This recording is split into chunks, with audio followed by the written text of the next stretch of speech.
Hi, everyone. Welcome back to Kids Connect podcast. I am Gina Beal, Director of Children's Ministries, here with Shawn. And this is Shawn Jones, Associate Director. Welcome back. And today we're going to talk about how do you talk to kids about Lent, which can be difficult to know even where to start. Talking about Christmas, that's easy. Christmas is easy. It's fun, telling the story of the sweet baby Jesus. But when it comes to Lent and Easter, that becomes a little bit more challenging. What is Lent? Many spend this time in self-reflection and quiet time. And a lot of times people give something up. Sometimes it's fasting, giving up food or drink, and sometimes it's giving up bad habits or giving up, too much TV time. And kids can do some of these things too. I say that if you talk to kids about giving something up, you need to explain to them why and relate it to the story of Jesus. So you can talk to your kids about Lent and show them, let them observe you and how you worship and observe Lent. When you talk about Ash Wednesday, you can explain that, in the past, people used to put ashes on themselves as a sign that they wanted to repent and be a better person. But a lot of things that we do for Lent, when you explain these to your kids and when your kids experience it with you, it really depends on their age. Some things are good for,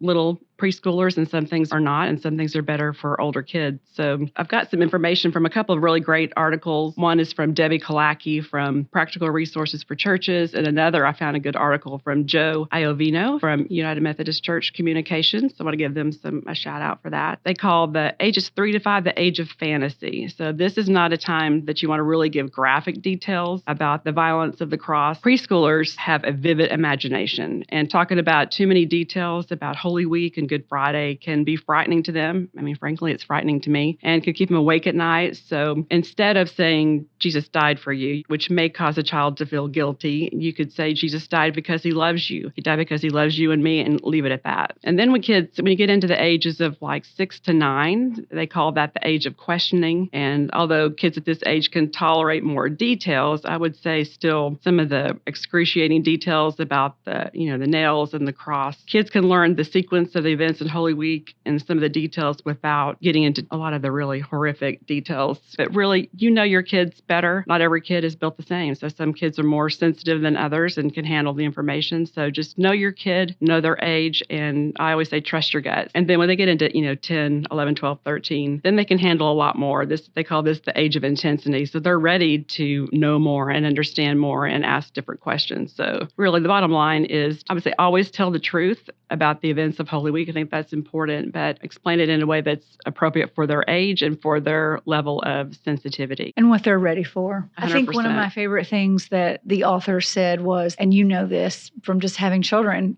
once kids see it, they can't unsee it. Mm-hmm. And once they hear those elements of the story, they can't unhear that. So That's just true. what the degree of information that they're ready for based Mm-hmm. on their maturity and their sensitivity. So there are different ways that you can introduce Lent to kids and yet that families can experience it together. And Shawn has 5 really great things that I thought you could share. Well, the first one to tie in is really the fasting, the sacrifice that so many people do choose to do during the Lenten season. And like Gina said, it's important that kids understand why. Okay, why am I going to give up something during this period? What is the importance of that? And just thinking back, Jesus' time in the wilderness of fasting so that he could draw closer to God and just think about his path and his purpose and where he was headed, knowing that journey. And so when we talk about fasting or giving up or sacrificing something during the Lenten season, kids can do that too on their level. Just important, knowing why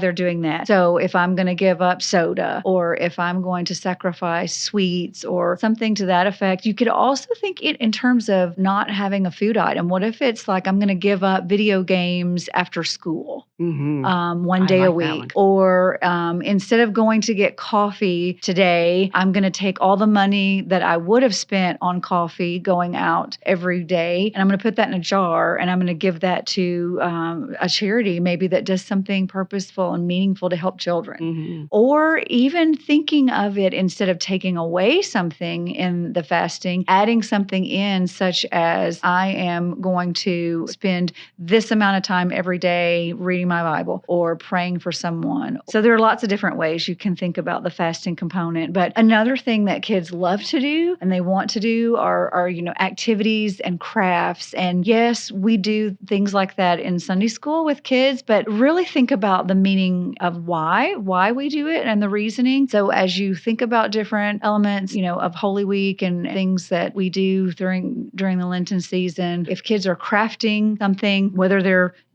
doing purple fingerprints on a cross, or whether they are doing something with a palm leaf, not only are they experiencing that mode, and working their brain through the thought process, they're tactile. They are doing something and experiencing the Bible story in a different way as their brain is working through. Cooking, kids want to be in the kitchen. They like watching. They like doing. Mm-hmm. So there are lots of things, that you can do in the kitchen. I'm thinking about on Sunday morning with the resurrection rolls, where we have the rolls with the marshmallow inside, but after you bake them, you put that marshmallow inside like the tomb, and after it's baked, it's gone, it's risen. So, or even, with Maundy Thursday, we'll talk about Maundy Thursday in a little bit, but having some menu items at home that might be something that Jesus and his friends would have had for dinner at the Last Supper. And of course, anytime you have a meal, you're sitting down together and you're opening the door to conversation. So that's a time that you're sitting there, you're enjoying and fellowshipping over a meal together, but that's when kids are listening. That's when they're going to be able to reflect and talk about some of the things that they've learned and seen, and they can be curious. Another thing that I would say,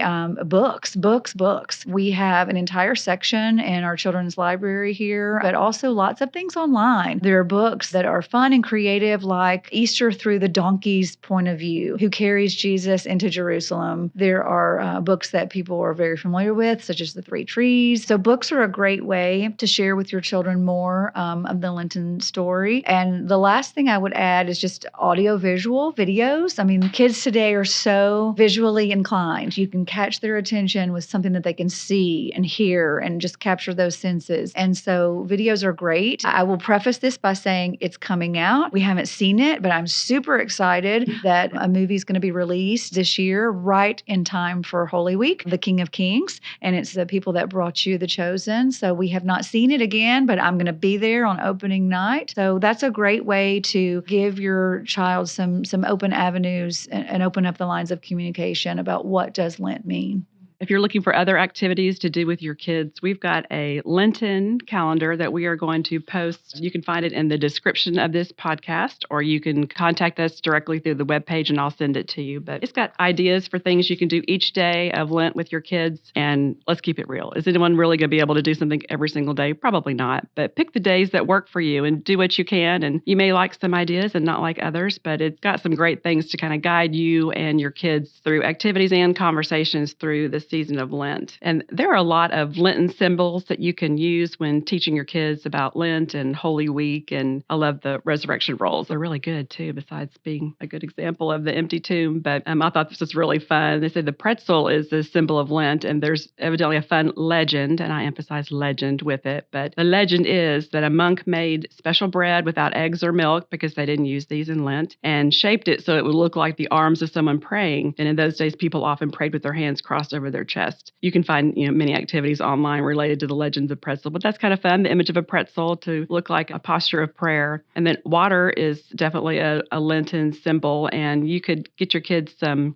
Play-Doh or some Model Magic and let them form a bowl or a pitcher or a glass, something that they could hold water in, and they can place it in a place where they could see to help them remember water. And water ties in with their baptism. So if they were baptized as a baby, you can talk to them about what that was like when you had them baptized. And if not, you could talk about a time when you were baptized. And then palm leaves are definitely a Lenten symbol. And we love waving our palm leaves on Palm Sunday. And I'll talk more about that in just a minute, about our Holy Week. And then a great one is the cocoon with the caterpillar that transforms into a butterfly. Butterflies are a great symbol for Lent and for Easter. And kids love animals, and the donkey is a great symbol for Lent. And there are, like Shawn said, lots of stories and books written from the perspective of the donkey. Another animal is a rooster. Rooster is a symbol of Lent and reminds us of when Peter denied Jesus 3 times. So those are just some ideas of things you can use when you're talking about Holy Week and making it tangible for kids.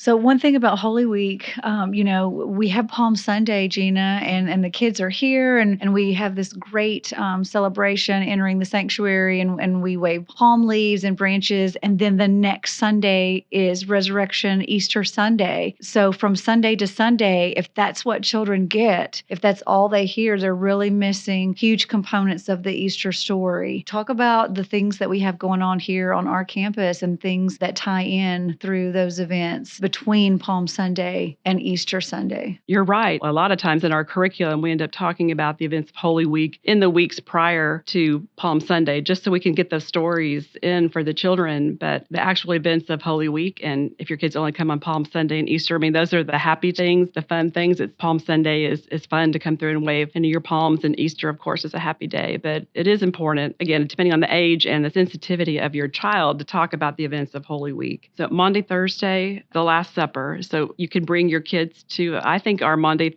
Thursday services here at our church and other churches are often family friendly. So that's a good way to take your kids with you and to experience what Maundy Thursday services are like. But it's also a great time. It's really hard to get in those family meals like you talked about, but making an effort on that Maundy Thursday to gather as a family and talk about Jesus, having that meal with his disciples. I think that's a great way and a great time to talk to your kids about what Maundy Thursday is. And if you happen to be in San Antonio and wanted to come to our Maundy Thursday service, it is family friendly, but if you had little ones that you thought, might be too sensitive or just have the wiggles, we do have childcare available. So you could always drop off the littles and bring your older kids with you. And then on Good Friday, that's the hardest day of all. When talking to your kids about Good Friday, trying to explain what is the crucifixion and what it meant is difficult. And again, how much detail you want to share depends on the age and sensitivity of your kids. But in all communication about Holy Week and the hardest parts, Jesus' death should be included as part of the narrative. But I think it's always important to remind kids that although Jesus died, that is not the end of the story. The story continues beyond Easter. So acknowledge the pain and the sadness, and really we all experience, adults. It's a hard time, and it's okay to feel sad. And you could say, when we talk about, the day Jesus died, that he died on a cross and that it hurt, but you don't have to focus on what people did to Jesus. Instead, you can focus on what Jesus was doing for them, that he was blessing the people, asking God to forgive them. And he even blesses another one who was on the cross beside him. And I think Shawn said this earlier,